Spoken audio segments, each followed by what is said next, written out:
ನಾನು ಯಾವಾಗೂ ಈ ಭಾಷೆ ವಿಷಯ ಮಾತಾಡಿದಾಗ ಬಹಳ ಸಲ ಅಂತಿರ್ತೀನಿ, ಬಹಳ ಸಲ ನಮ್ಮವೇ ಒಂದಿಷ್ಟು ಗಡಿಗಳನ್ನು ಹಾಕೊಳ್ತೀವಿ ಅಂತೇಳಿ. ಅಂದ್ರೆ ನಾನು ಕನ್ನಡದವನು, ನಾನು ಮರಾಠಿಯವನು, ನಾನು ಆಂಧ್ರದವನು ಅಂತೇಳಿ ಇಲ್ಲಿ ಮಹಾರಾಷ್ಟ್ರದ ಒಂದು ಗಡಿಯನ್ನ, ಇಲ್ಲಿ ನಾವು ಕರ್ನಾಟಕ ಗಡಿಯನ್ನು ಹಾಕೊಂಡಿವಿ, ಇಲ್ಲಿ ಆಂಧ್ರದ ಗಡಿಯನ್ನು ಹಾಕಿವಿ. ನಾವು ಈ ಗಡಿ ಬಗ್ಗೆ ಏನಾರ ಯೋಚನೆ ಮಾಡ್ತೀವಿ ಅಂದ್ರೆ ಈ ಕನ್ನಡ, ಮರಾಠಿ, ತೆಲುಗು ಈ ಗಡಿಗಳ ಬಗ್ಗೆ ಯೋಚನೆ ಮಾಡಬೇಕಾಗಿದೆ. ಗಡಿ ಬಗ್ಗೆ ಯೋಚನೆ ಮಾಡಬೇಕಾದ್ರೆ ಈ ದೇಶದ ಗಡಿ ಬಗ್ಗೆ ನಾವು ಒಂದ್ಸಲ ಚಿಂತನೆಯನ್ನ ಮಾಡಬೇಕಾಗಿದೆ. ಯಾಕಂದ್ರೆ ಅಣ್ಣಾಭಾऊ ಸಾಠೆ ಅವ್ರ ಬಗ್ಗೆ ಬಹಳ ಅದ್ಭುತವಾಗಿ ಮಾತನಾಡಿದ್ರು. ಅವ್ರು ಮಾತಾಡೋ ಒಂದು ಪದವನ್ನ ಬಳಸಿದ್ರು, ಬರೀ 1.5 ದಿನ ಶಾಲೆಯನ್ನ ಓದಿದಂತ ಅಂತೇಳಿ. ಬಹುಶಃ ಇಂದಿನ ಕ್ರೂರವಾದಂತ ಜಾತಿ ವ್ಯವಸ್ಥೆಯ ಕಾರಣ ಇರಬಹುದು ಅಂತ ಅನಿಸ್ತದೆ.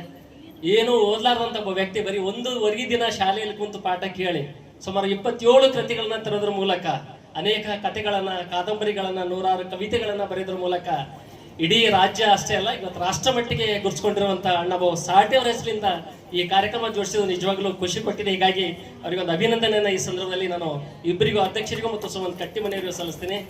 ಅಣ್ಣಾಭಾऊ ಸಾಠೆ ಅವರು ಒಂದು ಮಾತನ್ನು ಹೇಳ್ತಾರೆ, ನೀನು ಗುಲಾಮನಲ್ಲ, ಈ ವಾಸ್ತವ ಜಗತ್ತಿನ ನಿರ್ಮಾಪಕ ಅಂತ. ಅದು ಬಹಳ ಜನರಿಗೆ ನಮ್ಗೆ ಗೊತ್ತಿಲ್ಲ, ಅವ್ರಿಗೆ ವಾಸ್ತವ ಗೊತ್ತಿತ್ತದು. ಈ ಜಗತ್ತನ್ನ, ಈ ದೇಶವನ್ನ ಮುನ್ನಡೆಸಲು ಶ್ರಮಿಕರು ಹೊರತಾಗಿ ಈ ರಾಜಕಾರಣಿಗಳು ಉಳಿದಾರ ಅಲ್ಲ ಅಂತನೂ ವಾಸ್ತವವನ್ನು ಗೊತ್ತಿತ್ತು. ಹೀಗಾಗಿನೇ ಅವರು ಶೋಷಿತರ, ದಮನಿತರ ಅವರೆಲ್ಲ ಧ್ವನಿಯಾಗಿ ಕೆಲಸ ಮಾಡಿದವರೇ ಅಣ್ಣಾಭಾऊ ಸಾಠೆ ಅವರು. ಹೀಗಾಗಿ ಆ ಸಂಸ್ಥೆಯ ಹೆಸರ ಮೇಲೆ ಅವರ ವಿಚಾರಗಳನ್ನ ಇವತ್ತು ನಮ್ಮ ಜಿಲ್ಲೆಯಲ್ಲೂ ಜನಮನಕ್ಕೆ ಮುಟ್ಟಿಸುವಂತ ಕಾರ್ಯ ಮಾಡ್ತಿದ್ದಾರೆ. ಹೀಗಾಗಿ ಅವರಿಗೊಂದು ಅಭಿನಂದನೆಯನ್ನ ಈ ಸಂದರ್ಭದಲ್ಲಿ ನಾನು ಸಲ್ಲಿಸ್ತಾ ಇದ್ದೀನಿ.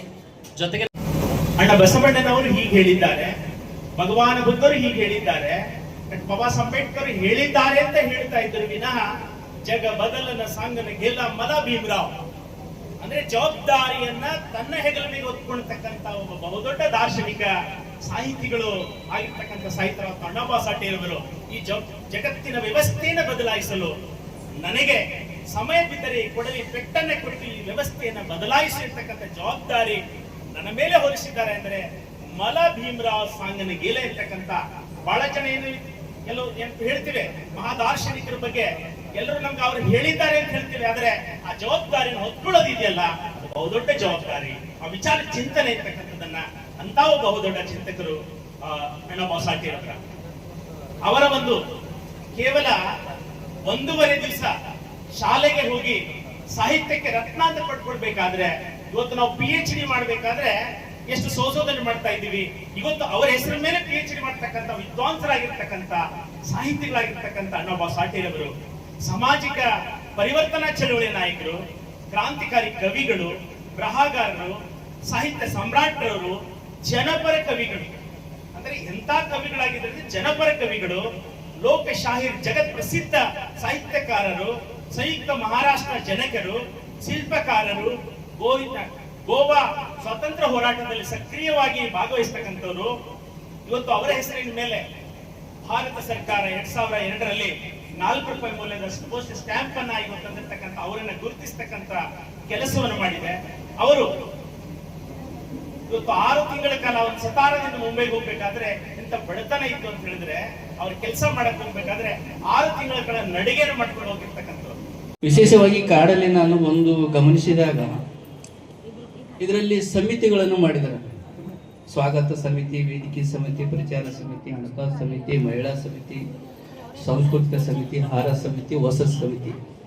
ಈ ಸಮಿತಿಗಳನ್ನ ಹೇಗೆ ಮಾಡಿದ್ರೆ ಕಾರ್ಯಕ್ರಮ ಹೇಗೆ ಆಗುತ್ತೆ ಅನ್ನುವ ನಿಟ್ಟಿನಲ್ಲಿ ಸಂಸ್ಥೆಯು ಬಹಳ 5 ವರ್ಷದಿಂದ ಸಾಹಿತ್ಯ ಮತ್ತು ಕಲಾವಿದರು ಪ್ರೋತ್ಸಾಹ ಮಾಡುವ ಚಿಂತಕರಾಗಿರ್ಬೋದು, ಅಳಿವಿನಂತೆ ನಿಲ್ಲುವ ಕಲೆಗಳನ್ನ ನಾವು ಉಳಿಸ್ಬೇಕು, ಬೆಳೆಸ್ಬೇಕು.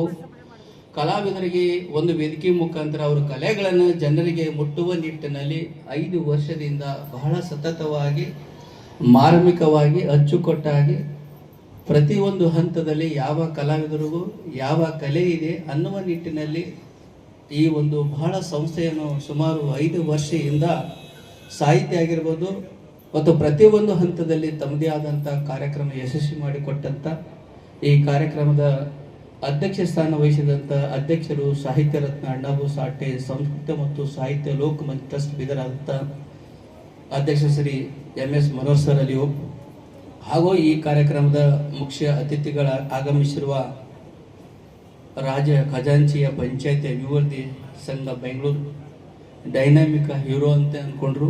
ಪ್ರತಿಯೊಂದು ಹಳ್ಳಿ ಪಂಚಾಯತಿಯಲ್ಲಿ ತಮ್ಮದೇ ಆದಂಥ ಯೋಜನೆಗಳನ್ನು ಸಾಮಾನ್ಯ ಜನರಿಗೆ ತಲುಪುವ ನಿಟ್ಟಿನಲ್ಲಿ ಬಹಳ ಸಜ್ಜನರು ಮತ್ತು ಅವರ ಕಲಾವಿದರ ಪ್ರೋತ್ಸಾಹ ಮಾಡಲು ನಾನು ಅಧಿಕಾರಿ ಆಗಿದ್ದರೂ ಕೂಡ ಅವರು ಕಲಾವಿದರು ಮತ್ತು ಸಾಹಿತ್ಯ ಬಗ್ಗೆ ಬಹಳ ಅವರಿಗೆ ನಡು ಸಂಬಂಧವಿರುವುದರಿಂದ ಇವತ್ತಿನ ಕಾರ್ಯಕ್ರಮದ ಸಹ ಅಧ್ಯಕ್ಷರು ಮತ್ತೆ ಇವತ್ತಿನ ಬಹಳ ಖಜಾಂಚಿಯ ಪಂಚಾಯತಿಯ ಕ್ಷೇಮಾಭಿವೃದ್ಧಿ ಸಂಘ ಬೆಂಗಳೂರು ದಕ್ಷ ಮತ್ತು ಪ್ರಾಮಾಣಿಕ ಅಧಿಕಾರಿಗಳು ಶ್ರೀ ಶರತ್ ಕುಮಾರ್ ಅಭಿನಯ ಸರ್ ಅಲ್ಲಿಯೂ ಒಂದು ಧನಸಹಾಯವನ್ನು ಮಾಡುವಂತ ಒಂದು ಸದಾವಕಾಶವನ್ನ ಇಟ್ಕೊಂಡಿದ್ದೇವೆ. ಮುಂದಿನ ನಮ್ಮ ಒಂದು ಏನು ಕಮಿಟಿಯಲ್ಲಿ ಒಂದು ತೀರ್ಮಾನವನ್ನ ಮಾಡಿ ಅದಕ್ಕೆ ಒಂದು ವ್ಯವಸ್ಥೆಯನ್ನ ಮಾಡ್ತೇವೆ. ಮತ್ತು ಯಾರಾದರೂ ನಮ್ಮ ಟ್ರಸ್ಟ್ಗೆ ದತ್ತಿ ನಿಧಿ ಕೊಡೋರಾದರೆ ನಿಮ್ಮ ತಂದೆ ತಾಯಿ ಹೆಸರ ಮೇಲೆ ಪ್ರತಿ ವರ್ಷ ಕೂಡ ನಾವು ಕೊಡ್ತೀವಿ. ಕನ್ನಡ ಸಾಹಿತ್ಯ ಪರಿಷತ್ತಲ್ಲಿ ಕೂಡ ಈಗ ದತ್ತಿ ನಿಧಿ ಇದೆ, ನಮ್ಮಲ್ಲಿ ಕೂಡ ದತ್ತಿ ನಿಧಿ ನೀವು ಕೊಟ್ರೆ ಸುಮಾರು ನಮ್ಮ ಟ್ರಸ್ಟ್ ಇರುವವರೆಗೆ ಕನಿಷ್ಠ 25,000 ರಿಂದ 50,000 ರೂಪಾಯಿ ಏನಾದರೂ ನೀವು ಧನ ಸಹಾಯ ಮಾಡಿದ್ರೆ ಆ ಟ್ರಸ್ಟ್ ಇಂದ ಪ್ರತಿ ವರ್ಷ ಆ ವ್ಯಕ್ತಿಗಳ ಹೆಸರ ಮೇಲೆ ಕಾರ್ಯಕ್ರಮ ನಡೀತದೆ. ಹೀಗೆ ಹಲವಾರು ವಿಷಯಗಳನ್ನ ಇಟ್ಕೊಂಡಿದ್ವಿ. ಮತ್ತು ಪುಸ್ತಕ ಪ್ರತಿ ವರ್ಷ ನಾವು ಒಂದು ಪುಸ್ತಕವನ್ನ ಪ್ರಕಟ ಮಾಡಬೇಕು ಅಂತ. ಯಾಕಂದ್ರೆ ಯಾವ್ಯಾವ ಸಂದರ್ಭದಲ್ಲಿ ಏನೇನು ಸನ್ನಿವೇಶ ನಡೀತದೋ, ಜನರ ತೊಳಲಾಟ ಏನಿದೆಯೋ ಅಥವಾ ಜನರ ಭಾವನೆ ಏನಿದೆಯೋ ಅದರಿಂದ ಬಂದಂತ ಎಲ್ಲ ಕವನಗಳಿರ್ಬೋದು, ಲೇಖನಗಳಿರ್ಬೋದು, ಅದನ್ನ ನಾವು ಪುಸ್ತಕ ರೂಪದಲ್ಲಿ ಪ್ರಕಟ ಮಾಡ್ತೀವಿ. ಬರೀ ಸಾಹಿತಿಗಳದಲ್ಲ, ಕಲಾವಿದರಲ್ಲಿ ಕೂಡ ಅನೇಕ ಪ್ರತಿಭಾವಂತ ಕಲಾವಿದರಿದ್ದಾರೆ. ಅವ್ರದ್ದು ಕೂಡ ಭಾವಚಿತ್ರವನ್ನ ಹಾಕಿ ಒಂದು ಸಣ್ಣ ಕೈಪಿಡಿ ಮಾಡಬೇಕು. ಬೀದರ್ ಜಿಲ್ಲೆಯಲ್ಲಿ ಎಷ್ಟು ಜನ ಕಲಾವಿದರಿದ್ದಾರೆ ಮತ್ತು ಯಾವ್ಯಾವ ಕ್ಷೇತ್ರದಲ್ಲಿ ಅವರು ಪರಿಣಿತಿ ಹೊಂದಿದ್ದಾರೆ ಅನ್ನೋದು ಕೂಡ ಒಂದು ಪುಸ್ತಕವನ್ನ ಪ್ರಕಟ ಮಾಡಬೇಕು ಅನ್ನೋ ಒಂದು ನಮ್ಮ ಸಂಸ್ಥೆ ಒಂದು ಆಸೆಯನ್ನು ಇಟ್ಟುಕೊಂಡಿದೆ. ಆ ನಿಟ್ಟಿನಲ್ಲಿ ನಾನು ಹೆಚ್ಚು ಮಾತಾಡದೆ ಬಹಳ ತುಂಬಾ ಖುಷಿಯಾಗಿದೆ. ನಾನು ಎಲ್ಲಿ ಸೇವೆ ಮಾಡಿದ್ದೇನೋ ಜಾಂತಿಯಲ್ಲಿ, ಅಲ್ಲಿಂದ SLCಯಲ್ಲಿ ಬಂದಂತ ಹೈಯೆಸ್ಟ್ ಬಂದಂತ ಜಾಂತಿಯ ಮಕ್ಕಳು ಬಂದಿದ್ದಾರೆ. ಮತ್ತು ಇತ್ತೀಚಲಾಗಿ ನಾನು ಏನು ಅಂದ್ರೆ ನಮ್ಮ ಚಾಂಗ್ಲೇರದಲ್ಲಿ ಕಳೆದ 5 ವರ್ಷಗಳಿಂದ ಸೇವೆ ಮಾಡ್ತಾ ಇರೋದ್ರಿಂದ ಸುಮಾರು 30ಕ್ಕಿಂತ ಹೆಚ್ಚು ಮಕ್ಕಳು SLCಯಲ್ಲಿ ಬಹಳ ಎತ್ತರದಲ್ಲಿ ಬಂದಿದ್ದಾರೆ. ಆ ಮಕ್ಕಳು ಕೂಡ ಬಂದಿದ್ದಾರೆ, ಅವರಿಗೆಲ್ಲ ನಾವು ಸನ್ಮಾನ ಮಾಡೋದಿದೆ. ಹೀಗೆ ಕೂಡ ನಮ್ಮ ಬೀದರಿನ ಕಲಾವಿದರು ಹಾಡಿದಂತ ಒಂದು ಹೆಗ್ಗಳಿಕೆ ಇವರಿಗೆ ಸಲ್ತದೆ. ಜೋರ ಚಪ್ಪಾಳೆ ಮೂಲಕ ಒಂದ್ಸರಿ ನಾವು ಅವರಿಗೆ ಗೌರವಿಸೋಣ.